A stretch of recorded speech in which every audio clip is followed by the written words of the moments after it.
네, 오늘 아침에는 마태복음 5장 17절에서 26절 본문입니다. 오늘 본문 그리스도인으로서 살아가는 면에 있어서 매우 중요한 대목입니다. 자, 17절 이하 조금 읽어드리겠습니다. 내가 율법이나 선자를 폐하러 온 줄로 생각하지 말라. 폐하러 온 것이 아니요 완전하게 하려 함이라. 진실로 너희에게 이르노니 천지가 없어지기 전에는 율법의 1.1획도 결코 없어지지 아니하고 다 이루리라. 그러므로 누구든지 이 계명 중에 지극히 작은 것 하나라도 버리고 또 그같이 사람을 가르치는 자는 천국에서 지극히 작다 일컬음을 받을 것이요 누구든지 이를 행하며 가르치는 자는 천국에서 크다 일컬음을 받으리라. 그리스도인에게서 율법의 의미, 십계명의 의미, 그것이 얼마나 중요한 위치를 차지하고 있는지 오늘 마음에 각인시켜주는 대목이라고 말씀드릴 수 있습니다. 조금 요약해서 말씀드리면 그리스도인은 유대인들이 지키던 그런 인간의 유전, 하나님이 하나님의 백성들에게 부여하신 실제적인 계명에 이렇게 덧붙인 그런 의식적인 그런 계명을 지키는 건 아니죠. 오늘날엔 그런 율법은 폐해졌습니다. 그러나 하나님께서 본래 인간에게 주신, 하나님의 백성들에게 주신 그 십계명 그리고 율법의 원리와 정신은 우리 믿는 자들에게까지 그대로 적용되어져야 한다라는 것을 말씀하고 있는 것입니다. 자, 그리스도인이 되는 것은 첫째로 약속을 취하는 것이죠. 그리스도를 믿음으로 말미암아 하나님의 자녀가 되는 권세를 누리고 자녀들에게 허락된 영적인 유업들, 천국과 하늘의 상급을 유업으로 받을 것을 약속으로 받는 것입니다. 믿음으로 말미암아 받는 것이죠. 그러나 또 한 가지가 있습니다. 많은 사람들이 그냥 내가 예수님 믿었으니까 천국을 담보 받은 거야, 거기서 끝나버리죠. 그러나 그리스도인이 된다는 것은 두 번째 대목은 하나님이 원하시는 사람이 되는 것입니다. 하나님이 원하시는 사람이 되는 것. 그러니까 그 사람이 진정한 그리스도인인가를 볼 수 있는 척도는 하나님의 계명에 대해서 그가 어떤 태도를 가지고 있는가. 특별히 오늘날 이 시대에 매우 중요한 사안입니다. 왜냐하면 믿음은 있다고 하지만 전혀 하나님의 계명에 율법에 관심이 없는 사람들이 있어요. 그들의 사상과 정치는 사상과 그 이념은 성경으로부터 온 것이 아니라 정치의 이념이요 또 세상 철학의 사상에서 온 이념을 가지고 교회 안에서 가르치기도 하고 또 단순히 가르침을 받았다고 하기에는 이 세대가 너무나도 일관된 그런 정신세계를 가지고 있는 것을 보면 너무 기이하다. 이것은 단순히 그냥 무언가를 습득한 정도가 아니라 어떤 영적인 흐름이 있다. 사단이 형성해 놓은 어떤 영적인 흐름이 있다라는 것을 간파하게 되는 것입니다. 그래서 진정으로 그 사람이 하나님 나라의 시민으로서 소속된 사람이냐, 그것을 알아볼 수 있는 척도는 하나님의 계명에 대한 그의 태도를 알아보면 어느 정도는 간파할 수 있게 되는 것입니다. 그래서 구원을 체크함에 있어서 회심의 여부가 매우 중요합니다. 회심이라는 것은 거듭남이 실제적으로 이제 삶의 변화를 추구하게 만드는 그런 사건 내지 과정을 이야기하는 것입니다.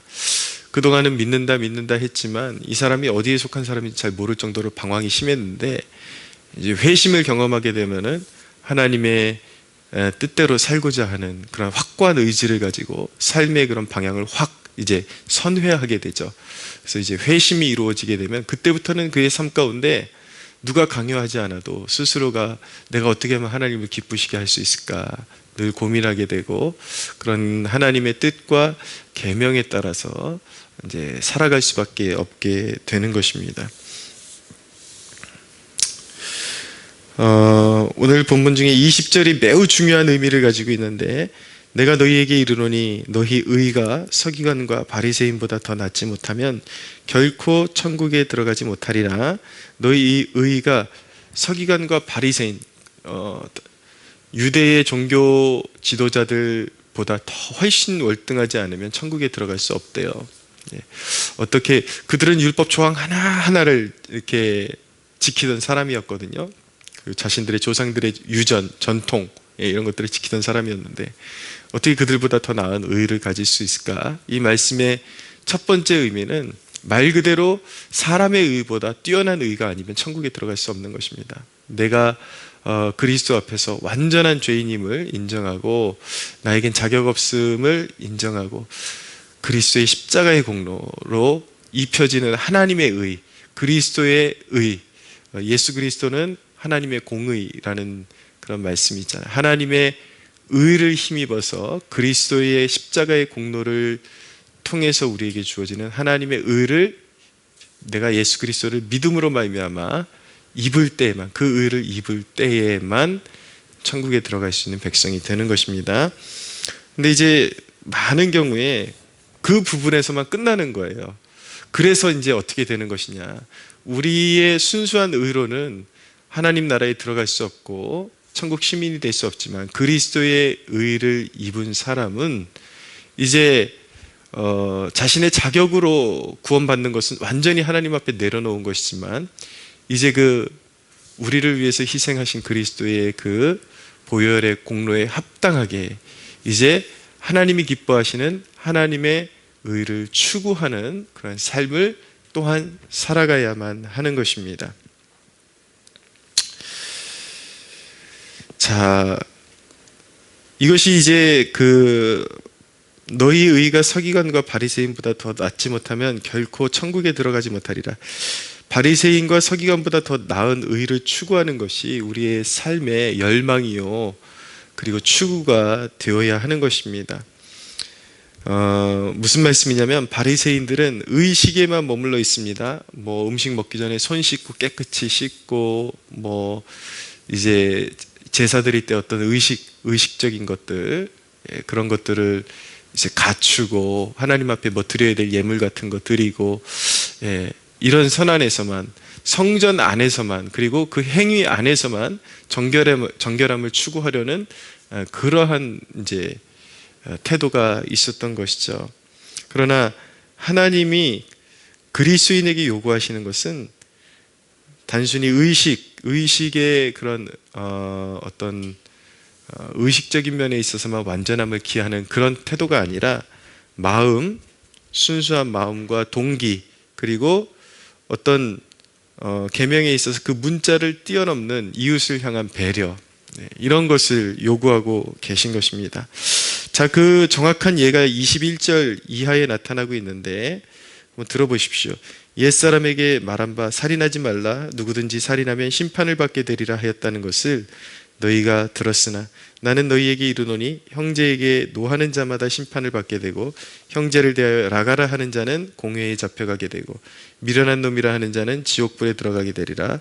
그러므로 예물을 제단에 드리려다가 거기서 내 형제에게 원망 들을 만한 일이 있는 것이 생각나거든 예물을 제단 앞에 두고 먼저 가서 형제와 화목하고 그 후에 와서 예물을 드리라 라고 말씀하고 있습니다. 자, 바리새인들은, 그러니까 정통 유대인들은 하나님이 살인하지 말라고 계명을 주셨으니까 살인하지 않으면 된다라는 태도를 가지고 있는 거예요. 그러나 그들의 그런 어떤 사람을 대하는 태도에는 하나님이 보시기에 살인 못지않은 그러한 이제 비열한 태도가, 사람을 업신여기고 함부로 말하고, 이유 없이 정죄하고 판단하고 이런 태도가 너무 만연했던 것이죠. 그러나 이웃과 소중한 사람들에 대한 그런 태도가 사실은 살인과 마찬가지인 결과를 초래한다라고 그렇게 말씀하고 있는 것입니다. 그래서 이제 그 바리새인들은 예를 들어 그 살인하지 말라 이런 문자적인 그런 의미에만 머물러 있었다면 난 살인 안 했으니까 거기서 끝이야, 그것이 아니라 그리스도인이 요구받는 것은 내부까지도 다스려야 한다. 그 살인하고 싶은 충동, 형제를 미워하는 악감정, 이런 것까지도 다스려야 한다라는 것을 말씀하고 있는 것입니다. 그래서 이제 하나님 앞에 예배하고 이렇게 하나님 앞에 이제 그런 어떤 제사를 올려드리는 데 있어서 예물을 올려드리는 그런 예식이 굉장히 중요한데, 그러나 그 예물보다 중요한 것이 무엇이냐면 형제의 마음을 상하게 한 것을 먼저 회개하는 것이다 라고 그렇게 말씀하는 것입니다.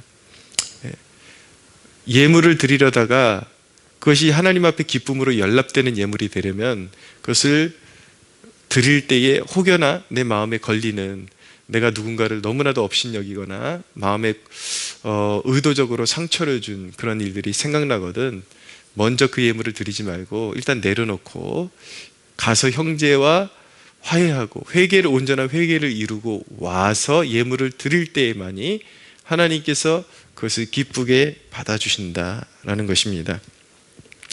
자, 좀 더 우리 신앙생활에 실제적으로 표현을 해보자면, 여러분은 어쩌면 주일에 여러분들 가족에게 가혹한 폭언을 일삼아 놓고 성가대도 할 수 있고 봉사도 할 수 있고 또 나름대로 여러분들 준비한 예물도 하나님 앞에 드릴 수가 있을 것입니다. 그러나 그런 마음가짐, 그런 몸가짐으로 나와가지고 여러분들이 하나님 앞에 올려드리는 찬양이나 예물이 하나님께 기쁨이 될 리가 없다라는 것입니다. 연락되지 않는다라는 것이죠. 기쁨의 제사가 될 수 없다라는 말씀인 것입니다. 여러분들의 모든 봉사와 헌신이 하나님 앞에 기쁨으로 연락이 되려면 먼저 사과하고 화해해야 한다라는 것이죠. 하나님 앞에 회개를 이루고 의도적으로 여러분들이 누군가에게 상처 주고 깊은 그런 실망감을 준 것에 대해서 회개를 이루어야 된다. 그리고 당사자에게 가서 화해를 이루어야 한다라는 것입니다. 이것이 아니면 여러분들이 와서 천상의 모습을 하고 하나님 앞에 예배드려도 그것은 하나님 앞에 가증한 예배다라는 것을 말씀하고 있는 것입니다. 뿐만 아니라 바리새인들의 그런 의의 그런 방식은 항상 그런 제단 앞에 하나님의 그런 성전에서만 어떤 의식 앞에서만 거룩해 보이는 것, 그것이 하나님께서 유대인들을 정죄하시는 주된 이유였거든요. 여러분은 공식적인 예배 외에서는 너무나도 인간적일 수 있습니다. 여러분들이 주일 예배를 딱 드리고 나서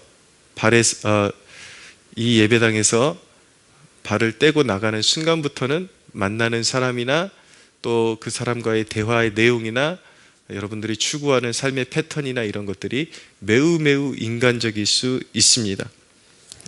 그렇다면 여러분들이 하나님의 전에 나와서 예배하고 은혜 받았다라고 말하고 때로는 눈물 쏟고 또 때로는 오늘 마음이 뜨거웠다고 말하는 것이 한낱 가증한 그런 하나님 보시기에 너무나도 가증한 것 외에는 아무것도 아니다라는 것을 알아야 되는 것이죠. 우리 하나님이 거룩하시기 때문에 내가 거룩하니 너희도 거룩하라라고 그렇게 명령하고 계시거든요. 그럼 이 예배당에서 나가는 순간부터 또 거룩한 예배가 이어지게 되는 것입니다. 여러분은 혼자이거나 특별히 혼자일 때 어떤 사람입니까? 혼자이거나 신앙 외의 사람들 앞에서는 너무나 다른 사람일 수 있는 것이죠. 경건하지 않은 삶의 패턴을 지니고 있을 수도 있는 것입니다. 대화의 내용이 전혀 신앙의 내용과는 거리가 먼 세상 살아가는 이야기, 그냥 단순히 세상 살아가는 이야기가 아니라 세상 사람들이 살아가는 그 추구, 어떻게 하면 그냥 계속 돈을 불릴 수 있을 것이냐, 어떻게 하면 더 쾌락적인 정욕적인 삶을 더 잘 영위할 수 있을 것이냐, 어떻게 하면 자식들 성공시키는 데만 혈안이 되어서 어떻게 하면 더 좋은 환경에서 자식들을 이렇게 가르칠 수 있을 것이냐. 물론 그런 교육에 대한 열망 자체가 완전히 나쁘다는 것이 아니라 여러분들의 삶에 주로 차지하고 있는 그 비중이 너무나도 세상 것이고, 또 때로는 음란하기도 하고, 이 사회의 문제가 무엇입니까? 그리스도인이나 아닌 사람이나 그 거룩함에 있어서 차별화가 없다라는 것입니다. 어떤 방송을 보고 유튜브를 접하고 그리고 대화 내용에 매우 음란하고 패역한 그러한 그 시대의 정신이 흘러 들어오고 있는데도 그대로 여러분들이 그것을 받아들이고 있다면, 여러분들이 주일 예배에 와서 드리고 하나님 앞에 드리는 그 모든 것들이 가증한 것일 수밖에 없다라는 것이죠.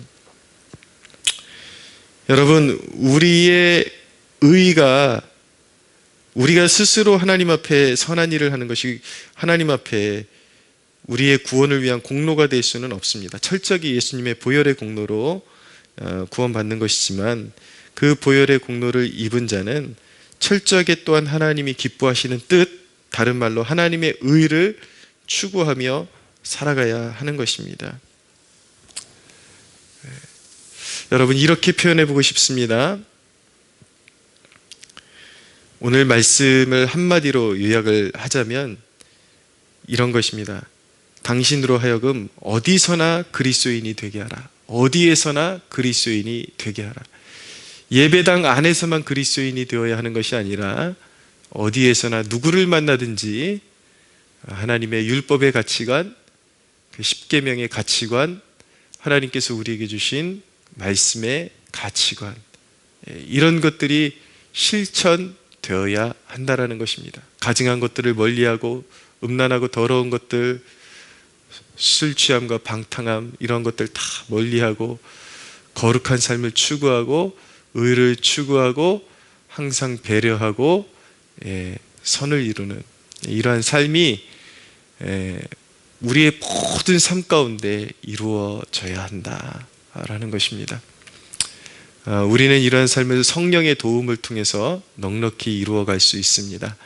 성령의 도움을 힘입어 살아가는 삶에 대해서는 또 계속해서 이제 말씀 이어갈 테니까 또 계속 보충이 되겠죠. 오늘 말씀의 골자는 여러분 자신으로 하여금 어디서나 그리스도인이 되게 하라. 꼭 잊지 마십시오. 서기관과 바리새인보다 더 나은 의의가 여러분들의 삶 가운데 열매로 맺혀지지 않으면 그 믿음은 가짜요. 하나님 앞에 인정받지 못하는 것이요. 하나님이 요구하시는 것은 우리의 진실하며 하나님을 향한 진정한 그러한 태도, 진실한 태도이다라는 것을 한순간도 잊지 마시고 거룩한 삶을 향하여 발을 내딛고 승리하시는 여러분들 되시기를 예수님의 이름으로 축복합니다.